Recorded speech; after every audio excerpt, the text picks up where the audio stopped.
just a good old boy. Today we're going to be doing a little bit of a modification to the sprayer. As y'all may remember, a couple years ago, a year, maybe 2 years ago, I put this port in the back of this 500-gallon tank. I also put one in the Hardy that's out there. What I have found is it works. It works fine. Everything works good. But I'm going to be moving this port.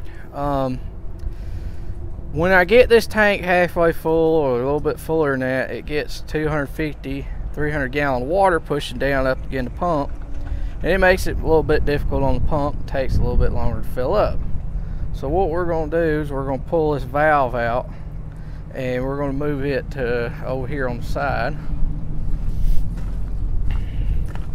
I am going to drill a hole right through here in the side of the top, and I'm going to put this port in. I've put me a 90-degree elbow to kind of just to make it a downward turn on the inside, and then the outside I've got this put together. Now I've made everything 2 inches because one of these days I'm hoping to possibly change everything over to 2 inch, but right now everything that is available to me locally, the biggest you can get and find easily is 1.5 inches. So I've got everything set up to be converted if I wanted to on this sprayer to 2-inch ports, but for now we're running 1.5 inches. So I'm gonna point this 90-degree elbow to the front. I'm gonna drape the hose around the front, and I'm gonna mount my this valve that's back here. I'm gonna fix a bracket to mount it right down here, because if with the soft hoses, if you mount them up top, they'll kink. And the hoses that we use to fill everything up are soft, so that way I don't have to push up against all that water in there up against 200 or 300 gallon when this thing starts getting full. It's a little bit easier on the pump. Hopefully it'll save the pump, and it'll just be a lot easier for me because I don't like coming back here behind this thing anyway with these nozzles and stuff, because most of the time when I'm filling up I just have pulled out of the field, or I'm in the field and there's still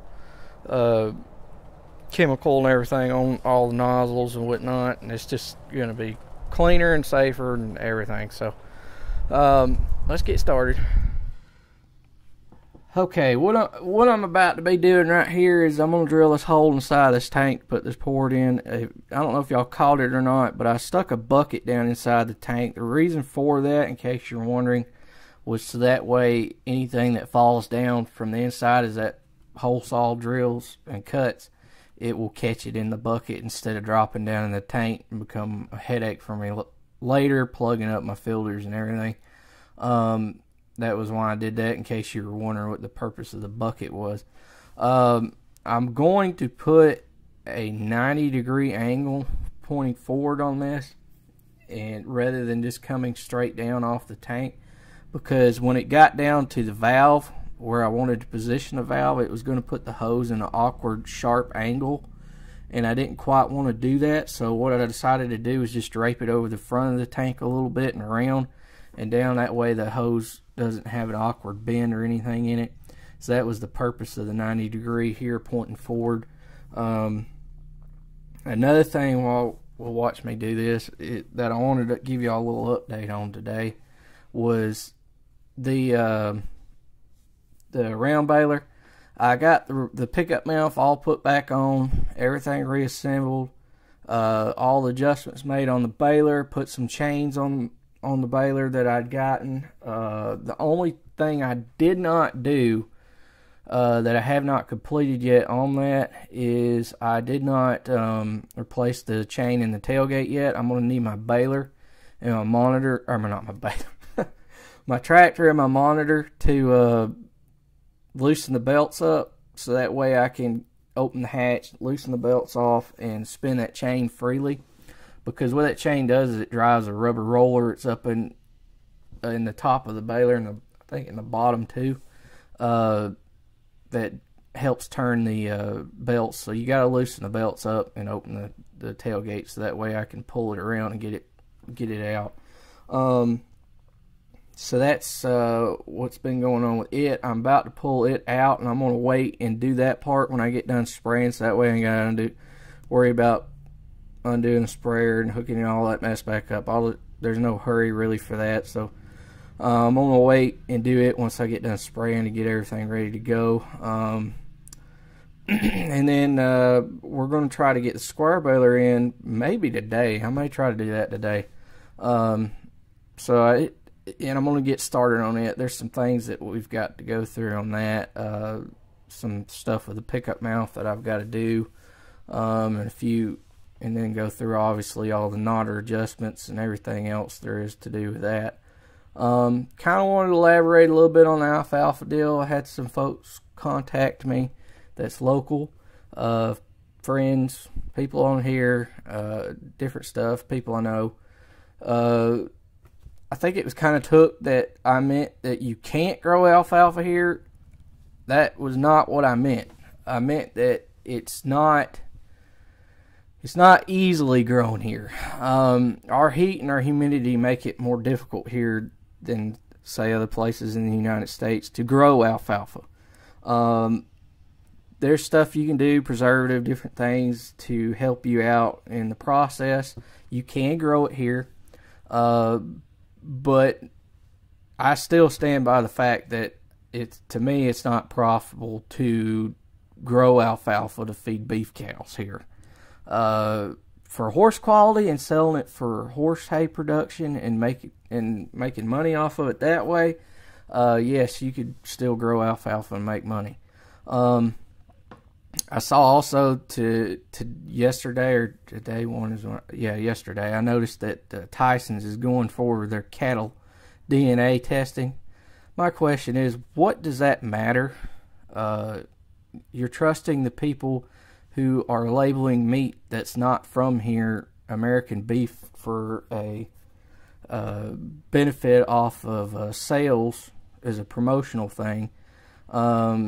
To be honest with where that beef is actually came from, and to me that's kind of it's a joke. So that's my thoughts. And here it is. Here it is. Got her bracket put on, got it mounted, run the hose up, and got it in there. Let's try her out and see what she'll do. Open the valve. There goes the water. Gravity feeding it through there.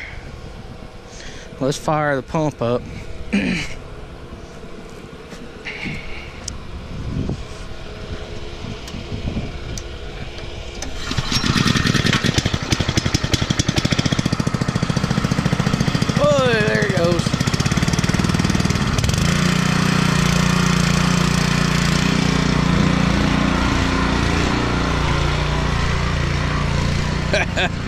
Pretty cool watching it through that clear hose.